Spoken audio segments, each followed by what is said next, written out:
Hello, my name is Noah Nichols, and today we'll be discussing vertical farming.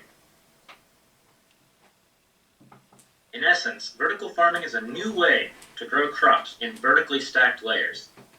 This is becoming popular in places that are dominated by rough terrain or are highly populated, since they're running out of space to plant crops in traditionally. Essentially, this will be used to move production closer to consumption, especially in cities that cannot grow crops typically on their own. For worldwide usage, you'll see this indoors. For personal use, you'll see cheaper methods that are outdoors. One can ask why the interest in vertical farming has been generated, and that's because that it uses less land area since it grows up instead of out. Since it's growing upwards, it produces a higher yield in a smaller area. It also uses drip irrigation to ensure that it uses significantly less water. It uses LED lights and rotating bases to ensure that all crops get an equal and adequate amount of light. For worldwide use, vertically grown crops would be grown inside, so there is no longer a need for pesticides or worry of runoff. Since crops would now be grown in cities, we would use less gas on transport and therefore reduce our carbon dioxide emissions. We could also help to fix our climate change problem by returning former farmland to forests. There are many ways to lay out a vertical farm. One of these methods is the proposed skyscraper farm. However, this is too expensive, since cost increases with the height of the building exponentially. This means that as your building gets taller, it costs more to pump water and nutrients up the tower. As technology advances, this method could soon become plausible. Currently, the most viable way to grow vertically on the global scale is the use of plant factories, as shown in the image. As you can see, crops are grown on shelves, with LED lights supplying energy from above. Shipping containers and old factories are often repurposed for this use. For personal use, a popular and cheap method is the usage of stacked containers, which you will see later. Vertical farming shines brightest when growing leafy greens and herbs, such as lettuce, cabbage, kale, basil, mint, chives, and chard. These types of crops need less energy, so they're much more economically feasible to grow in a vertical farm. Alongside having a short production cycle, high harvestable yield, short stature, year-round demand, requiring limited labor, and having a high value, a key factor in why leafy greens and herbs do best in vertical farms is that they are perishable.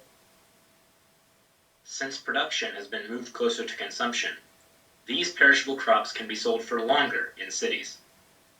On the flip side, staple crops such as wheat and rice need significantly more light than leafy greens and herbs, which means that the cost of energy will be too high for it to be economical to continue with vertical farming. These crops also require more space and labor to take care of. Fruit and nut trees are similar to staple crops in this regard, as they do not fit well with the vertical farming strategies that are currently in place.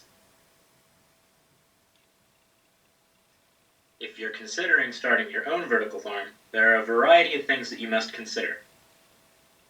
In one hand, you'll have access to freshly grown crops and herbs straight from your home. It will take up less space, and you can grow more while using less water.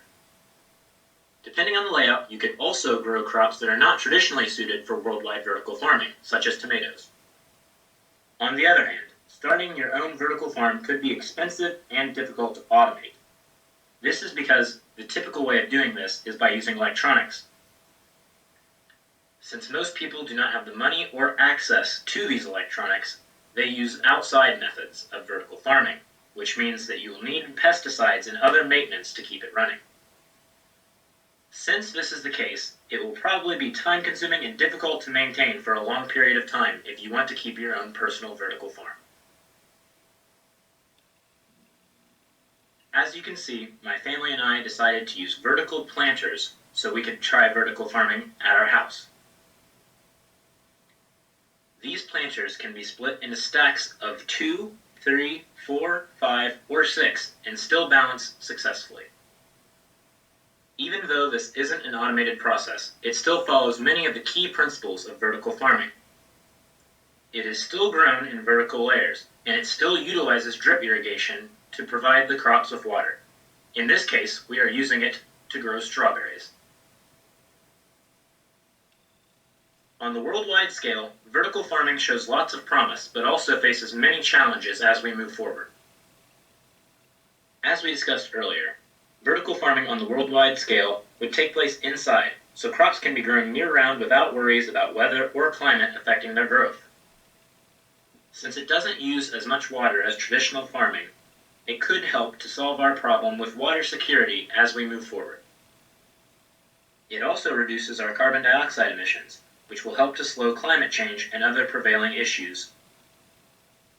Since vertical farming does not need pesticides, it also means that crops grown this way will be organic by nature.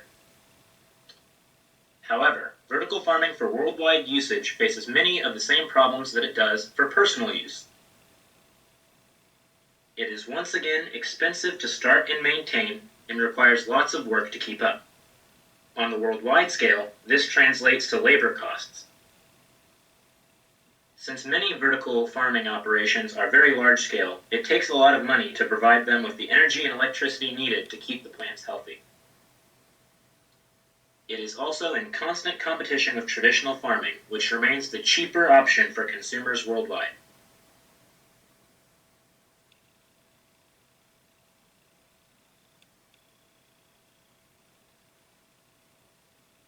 The images and videos shown were taken by myself while on Disney's Behind the Seeds tour from within the Livin' on the Land ride. On the left, you can see the inspiration for my own personal vertical farm.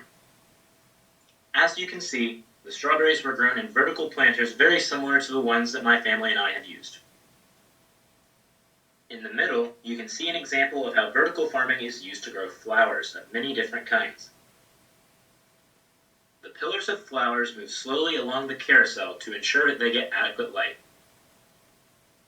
On the right, you can see an example of how the rotating bases are used to ensure each crop gets the correct amount of light it needs each day.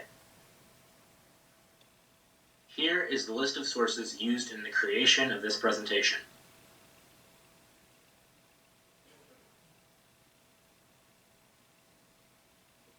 Thank you, and have a nice day.